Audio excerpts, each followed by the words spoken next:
Hello everyone and welcome to another Starcraft 2 replay. This one's going to take place on Shattered Temple. I'm the Red Terran Ketroc spawning in the 9 o'clock position. In the 2:30 position we have Play Faster, a Master League Terran opponent. So TvT on Shattered. I will be doing my typical opener, which is pretty weird in that I build my first barracks at normal time, but I also followed up with an immediate proxy racks and put on some marine pressure. I also let him into my base, kind of hoping that he sees the no gas and assumes a no racks fast expand. And even if he doesn't assume that, the other variant is like a 6 racks all in. And I'm not doing either of those, so he might over-prepare for the all-in, or he'll under-prepare because I'm doing a fast expand of my own. So his first scout is heading out, and I'm ready to build that supply depot, but I leave it pretty late. I get the orbital first, and then I get the gas, and I only get this as I can afford it. So that's good timing, gives me the supply just as I need. And it allows me to let an SCV into my base if I want to, which I kind of do. He did see a late gas though. I'm not sure. That could still happen though if I'm fast expanding, right? Maybe. Maybe not. I'm not sure. I'm still on the fence about whether I want to let him in or not, because I'm not sure what people think when they see my base. But making some marines, sending out my initial 3 over to this watchtower. Which actually cues him to make a bunker. That I did not want.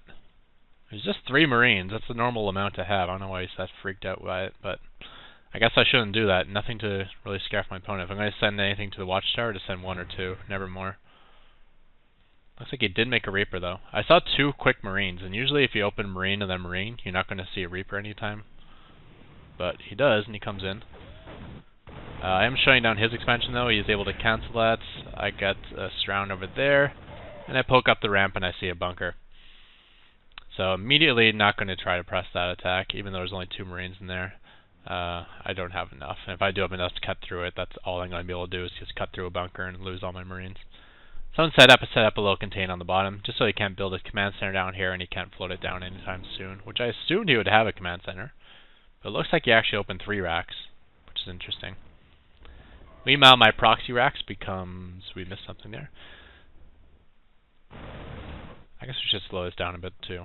Now we're actually into the game. Notice the little concave I set up here. You notice he'll have to come down this in a clump. So just set up a concave where all your Marines get to fire at once.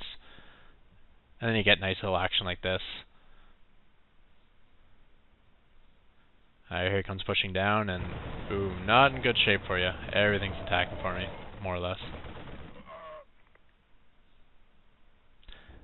And of course that proxy racks becomes my scouting racks. So now I can see exactly what he's up to, and I don't have to waste a scan.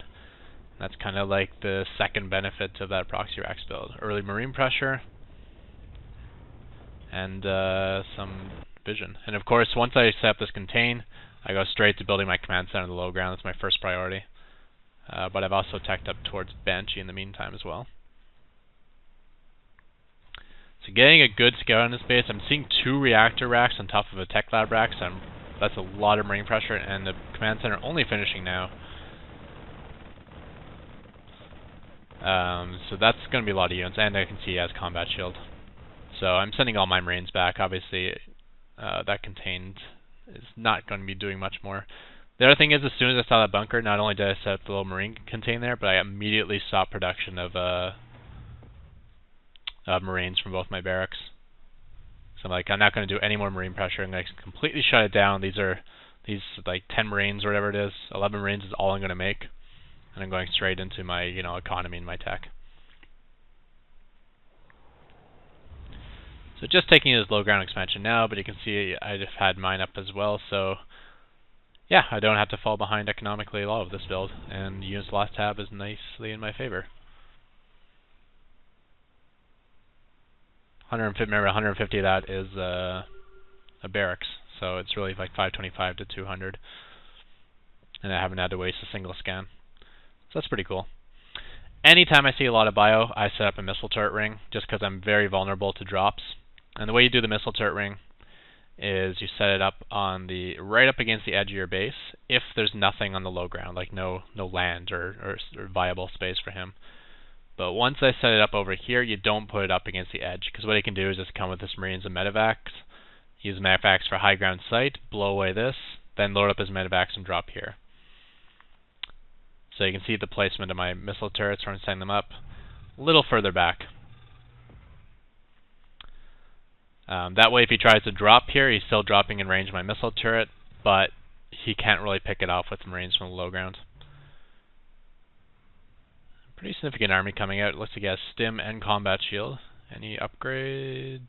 No. Sorry, we should go production tab so we can see that stuff. I do have range on my missile turrets as well.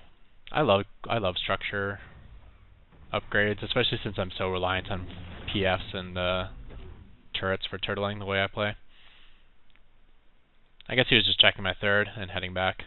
I seem to have completely forgotten about this Banshee, so now we're almost 12 minutes in and still haven't used it. And I invested in Cloak too, so what a waste.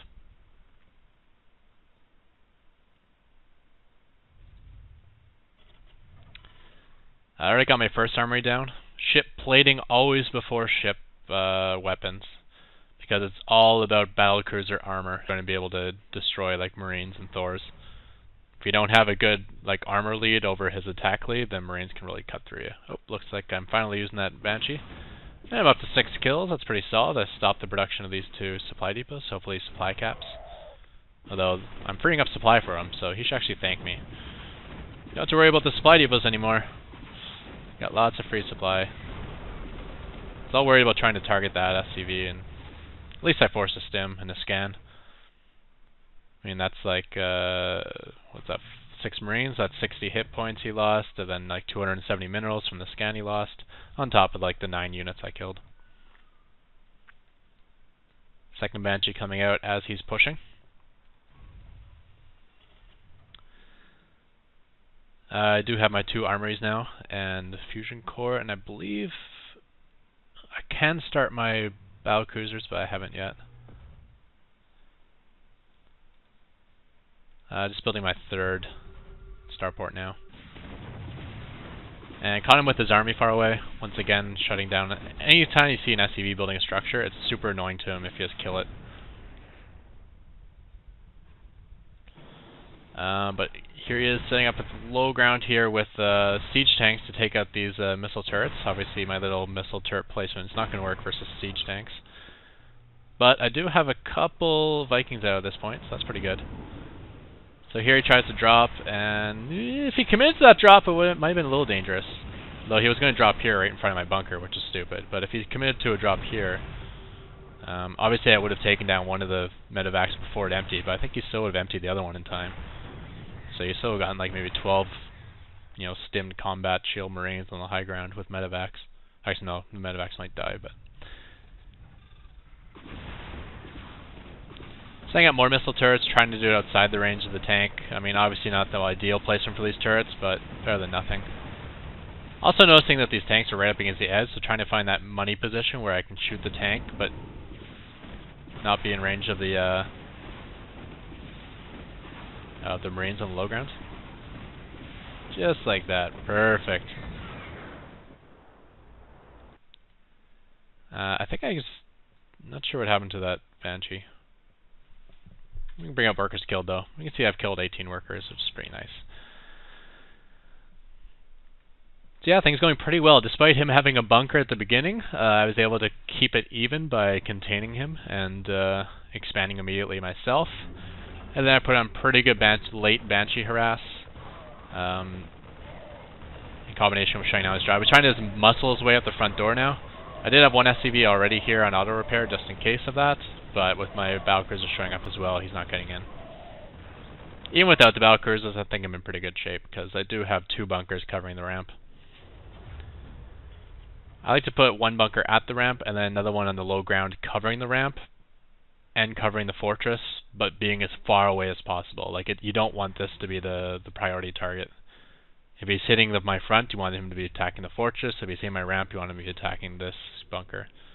But it still covers both. If he tries a bum rush to this fortress with bio, it's in range of this. Maybe he tries a bum rush up the ramp. It's in range of that. So, just taking my third now as well, flying it out to a little secretive location. Looks like he's throwing down a third and fourth command center, nowhere near their landing zones though. Which, okay, just poking around with my Banshee. Noticing there's no base here, checking over here. Noticing the rocks are full, checking back over here, checking these rocks, those rocks are full too. So, with that all said, I'm just going to hide in the corner because it doesn't look like he's taking any of those bases anytime soon. So, one siege tank attacking that fortress. Obviously, you don't have to pull 7 SCVs to repair versus one siege tank, which is now 0. He's going to pull back.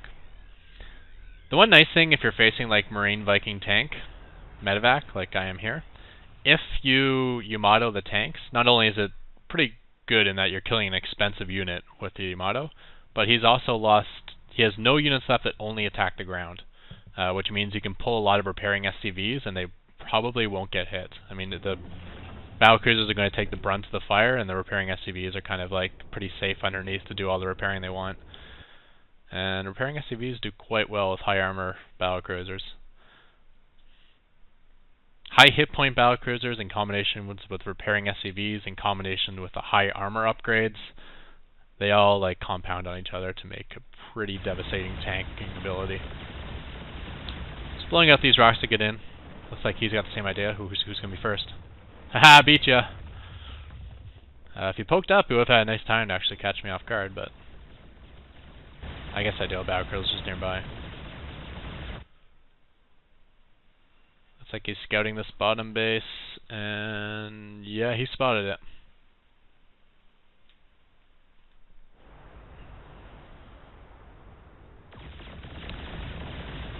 Queued out the battlecruiser to attack this and move back. Unfortunately, I did not keep my Vikings on follow, so they're going to fall back here, and I'm going to completely forget that these even exist.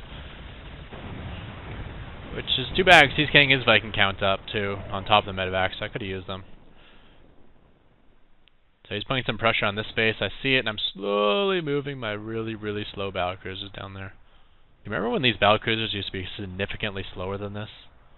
Like, this is pretty bad to begin with, but it used to be even worse. Some Marines coming at me. He's going to get the 2 missile turrets I put out front and the refinery, but not much else, because you can't actually put Marines back here against a fortress, especially with the range upgrade, which I have. It's in range of my fortress everywhere. Even right up there, I see it's in range. Meanwhile, shutting down that push here, you know, pulling back the weak battlecruisers so nothing dies. If he doesn't kill anything, all this damage means nothing. Wow, you are a terrible, terrible P0layer. Who was that, like the Planetary fodder of this? It was only like 48 PM. Hey, hey, hey. Let's give credit where credit's due. I am a solid 51 APM. That's pro level right there. Maybe instead of play faster, you should call your name play smarter, because the faster part didn't work out for you too well. Gotta say. I just taken his third and fourth, but of course he hasn't saturated them at all, where my third and fourth are going pretty well. And units lost tab is pretty sick in my favor. And my upgrades are 2-2, or his upgrades are 1-1 on his bio, nothing on his mech, nothing on his air. So yeah, he's in shitloads of trouble. I actually should be well on my way to 3-3. I guess I forgot to do that upgrade.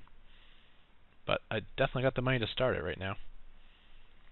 I also got my production right just up to 5 starports now, so yeah, I can spend through that money quickly.